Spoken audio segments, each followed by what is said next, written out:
Salutations everybody, it is Matty here today, and I don't like making these videos as often as I have been in the last year. We've made a lot of gaming's looking really bad right now type of videos. In fact, just a little bit over a week ago, we just did that, but it somehow got worse since then, and we have to talk about it between both Bungie and Game Informer. Certainly they're deserving of their own videos, but I think there's a more collective conversation to have of where we're trending as an industry. So let's not delay any further and get into it. As I'm sure you've already heard, Bungie just laid off over 220 employees. It actually would have been a lot more, but Sony Interactive Entertainment took in some of those developers and spun off some sort of incubation project that Bungie had been working on into their own project. So some jobs, in a sense, were saved over there. But Bungie, in this current situation, I gotta be real, I don't know how they're getting out of it after what we just read from a report from Bloomberg. Now, I'm going to run on the assumption that you've already seen the initial news and post from Bungie break where they talk about a new path for Bungie and how a lot of roles have been eliminated, reducing the studio size again by 17%, painting a clear future where they're focusing on just Destiny 2 and Marathon, emphasizing that they've grown too fast. Well, that report from Bloomberg was subsequently covered by IGN, and I want to highlight it here where the headline reads, Bungie is reportedly not working on Destiny 3 and will focus on smaller Destiny 2 updates that may be free. That headline alone, before we get into any news, that headline alone surprised me. When I saw this news, I remember talking about it on Defining Duke and going, yeah, they got to pivot to Destiny 3. I could see this totally being an Overwatch 2 situation where, the sequel really isn't required at all. It's just an extra number to generate some hype, get marketing going, get people reinterested in the same product effectively, although I know Overwatch 2 has improved in some areas since launch, so don't get me wrong. But my point being is a sequel that's only sequel in name, but not mechanics and ideas, and kind of forced out of a business necessity. I could see it going that way, but we're seeing here that Destiny 3 has not been in the works, even though Destiny 2 released in 2017, 2018. Anyway, let's continue reading here, where I'll paraphrase a lot of the article, where they say Bloomberg spoke to 10 current and former employees at Bungie, and they described the company as growing too fast and trying to develop too many projects at once, spreading the resources thin, than rather prioritizing its chief moneymaker in Destiny 2. It continues on saying that while there are many who believe Bungie would be hard at work on Destiny 3, especially considering Destiny 2 was released in 2017, the studio decided to shift its focus to something completely new called Payback, which was described as taking elements from games like Warframe and Genshin Impact, which was set in the Destiny universe but meant to shake up the formula in major ways, and instead of being a first-person shooter, it was a third-person shooter that would then see players using franchise characters to explore a large world and battle monsters and solve puzzles. It wasn't being billed as a sequel to Destiny 2, but more of a spin-off, but unfortunately it was canceled 2 months ago. And now much of that team is focusing on Marathon, which is the PvP-focused extraction shooter set to launch in 2025. This also kind of paints a dangerous picture, I feel, for where Destiny is at, where trying to do something new within its universe is actually not worthwhile. And it's because here in this article, they also show, as we transfer into what's going to happen with Destiny 2, that a lot of those paid expansions, even like the best reviewed one in Final Shape, have not been getting return on investment and continue to sell worse year over year. So unfortunately, the reviews in many cases aren't exactly representative of the quality of the product, where I know, for example, I think it was Into the Light or Lightfall. There's been so many Destiny expansions, pardon me, but one of them recently did not really sync up well with fans, and Final Shape was a really significant clapback moment for them. But as you can see here, with the layoffs happening and the position Bungie's been put into, where they used to be this fierce independent company, they worked with Xbox on Halo, they worked with Activision to get Destiny 1 off the ground, then they're working with PlayStation, it looked like, to continue to foster their live service culture. But it seems like there was an entirely different situation going on behind closed doors, and that the silver-tongued Pete Parsons was able to coerce his way into one of the biggest overpays for a studio we've ever seen. I guarantee if PlayStation knew all of the headaches heading their way, that they would have never done this. But there's got to be a conversation about PlayStation's ability to identify talent and make a pretty good game, which they've seemingly done with the PS4 generation leading into the PS5, versus their ability to identify studios worth investing in. If Firewalk and Bungie are anything to go by, these are two of the worst purchases in an acquisition/consolidation era, and PlayStation's behind both of them, and they both seem reactionary. And funny enough, PlayStation bought Bungie, to our knowledge, to understand live service better, to help guide content like what Naughty Dog was doing, which then subsequently got canceled. And now we're seeing here that Bungie is not even really able to have the proper leadership in place to support their own game. Certainly the talent's there, but the execs at the top are making some pretty poor calls, as we'll document in a moment here.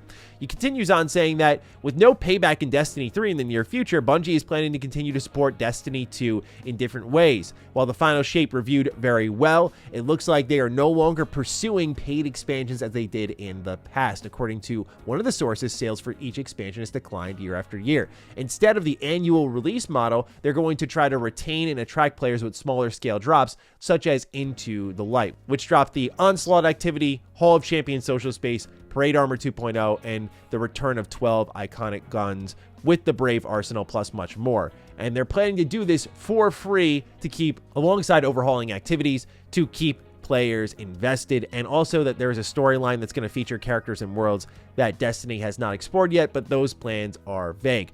Now, Pete Parsons, as I've already talked about here, did not get off scot-free. Like, this is his Galaxy Brain plan, but what was quickly learned, as I'm sure you already saw on social media after what happened with Bungie, is yeah, he spent millions of dollars on cars, and it shows here in his own public spreadsheet that Pete Parsons has spent $2.4 million on cars, trucks, and bikes in one single auction since late 2022, and since the Bungie layoffs in October 2023, he has spent $500,000 on vehicles. Now, look, I'll keep it transparent. Like, if you make a great product and people are buying it and you get rich off that, like, your money is to spend how you please. I'm not in the business of telling people how to spend their money. You know, when you look at someone spending that much money on vehicles, that typically indicates you got a lot of money to piss away and you're just having fun with life. Again, if you made a product or you're leading a company that has a lot of value, it's your money to spend how you please. To keep it blunt and straightforward, if your company is floundering, a good leader tries to take the fall at least a little bit to prevent as many job losses as possible. When your company is spiraling and you're spending $500,000 on vehicles, I understand you're not going to take out of your personal bank account and figure things out that way. Maybe you could. That would certainly be a great look, but I know each company functions differently in that regard. But to see how much money you had to completely piss away versus how many jobs could have been saved with at least a shred of this money maybe not being paid out as egregiously to one portion of the company rather than the many workers who make the product happen, probably would have been really great for the long term. Because what this now fortifies is Bungie is expected to make some really top-notch live service content, but now they have a smaller team, smaller schedules, and even leaders that are very popular in the community since like the Halo days are gone. You'll see here that they mention trouble at the top. There's worry because longtime veterans like Luke Smith and Mark Noseworthy left Bungie this week, and that has led to a lot of lingering questions about the studio's future decision making because, as I mentioned earlier, Bungie staff are now looking to create world-class experiences with smaller staff, tighter schedules, and a company that looks significantly different than it did 3 days ago. So yeah, the state of Bungie is horrible, and it's representative of what we've all talked about extensively is the treatment of developers. If you make a world-class experience, there should be some level of attempted protection here. Now, according to the Bungie post, a lot of options, all of them, were exhausted, but I don't think that's the case because I think the most obvious exhausted option was to significantly reduce executive pay for the bad business decisions that were made. Like, oh, let's do this spin-off game while Destiny isn't selling well with its expansions year over year. Like, let's go ahead and focus our efforts here and at the same time spin up this extraction shooter that's PvP and not really focus on Destiny 2 where a lot of growth can be had. Like, let's just do all of these at once. Like, that's an executive top level decision to guide the studio, and if that does not pan out well and you can prevent job loss by taking a pay cut, I think that is the right thing to do. Certainly that's not what they have to do though. So it just goes to show that we're not treating the people who are giving us these great experiences. I'm not gonna act like a massive Destiny fan, but many people love this product. They're not being treated in the right way, and we're not fostering current talent in a proper way, leaving them jaded. And in turn, how do you motivate the current team there if you just made something pretty great according to a very diehard fan base who's been very critical of the product in the past? How do you make them feel motivated to make something great if it's never going to be enough?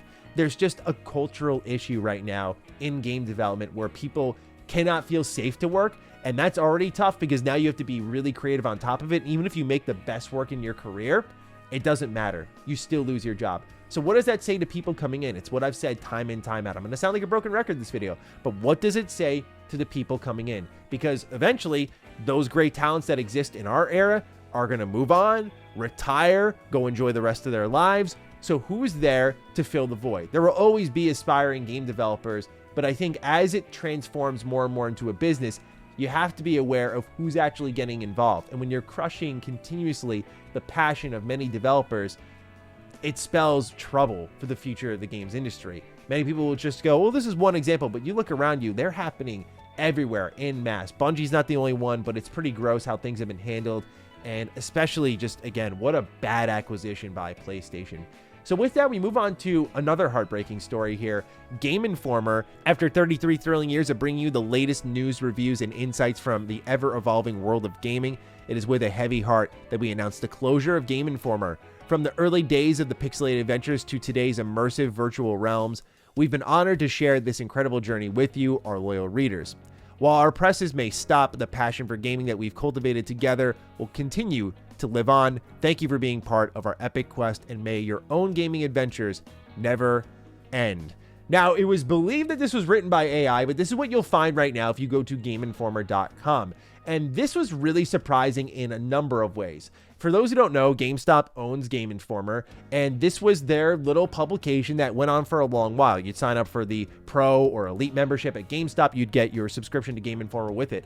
I have many memories with Game Informer, as I'm sure many of you do as well. I remember picking up the magazine, tabbing through it, and a lot of my memories lie in the past as someone who writes multiple podcasts, like I did Ham Radio for a while, and then I do Defining Duke now.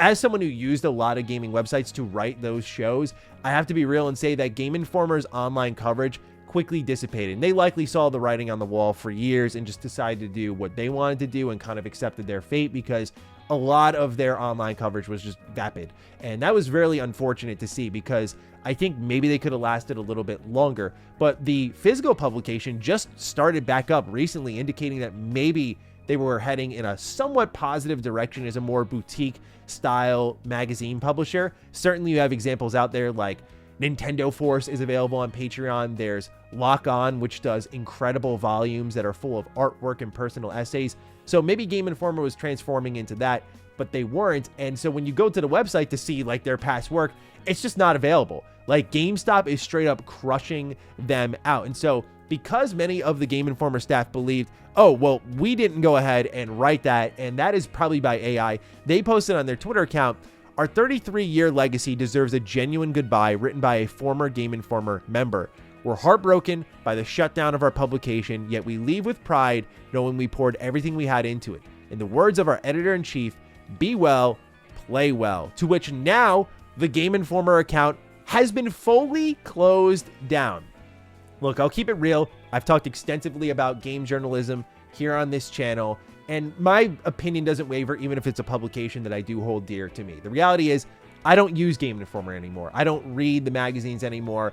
And as I mentioned with some of those previous examples like Nintendo Force or Lock On, they're more of like a fun collector's thing for those who are choosing to get involved. But most of us consume our information this way, through YouTube, through just reading it quickly on Twitter and then clicking on links over there. Hopefully at least clicking on links. I would like to imagine most of us are getting the full story. But point being is we've moved on from the traditional way of learning about, say, gaming news.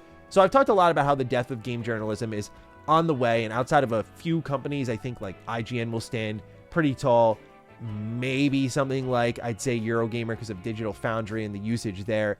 There are a couple out there, but we're undergoing serious transformation, and some of that is scary, as I talked about in our last games industry update video. I was very nervous and still am very nervous about the potential usage of AI. I don't think that big companies are handling it well. And I look here at how we're treating current game developers and staff that, while I'm not a fan of where game journalism has gone, where the way they farm for clicks and the disingenuous coverage, there still is a level of respect of, hey, remember who took you to the dance, right? Like Game Informer was responsible with their cover reveals for a lot of widespread coverage, because there was that built-in value of you'd go to the store and you would see the game on the cover, and that would create a level of value that just other websites couldn't really provide. It was a really important factor for Game Informer, and now as GameStop is gradually tapering off, they've laid off the entirety of Game Informer. And so it's just sad to see, because, you know, the world around us is always changing, but the games industry since the top of this year, I mean, it's going to look totally different by the end of the year. We've lost studios, publications. It's every month something major is happening. And obviously there will be a moment where I think things kind of settle in and we're, I would say, back to normal. But all it takes is, just like we saw starting with a couple of years ago during the pandemic, a couple of bad business decisions to lead us down this road once more where overspending happens and then hundreds of layoffs occur. So we'll see in due time, but that's the heartbreaking state of the games industry. Sucks to see, and best wishes to everyone affected by the layoffs. Hopefully everyone lands on their feet. But that's all I've got for you in today's video. Let me know your thoughts on the news down below. Other than that, take excellent care of yourselves, and I will see you in the next video. Stay sexy, stay active. I love you all. Peace.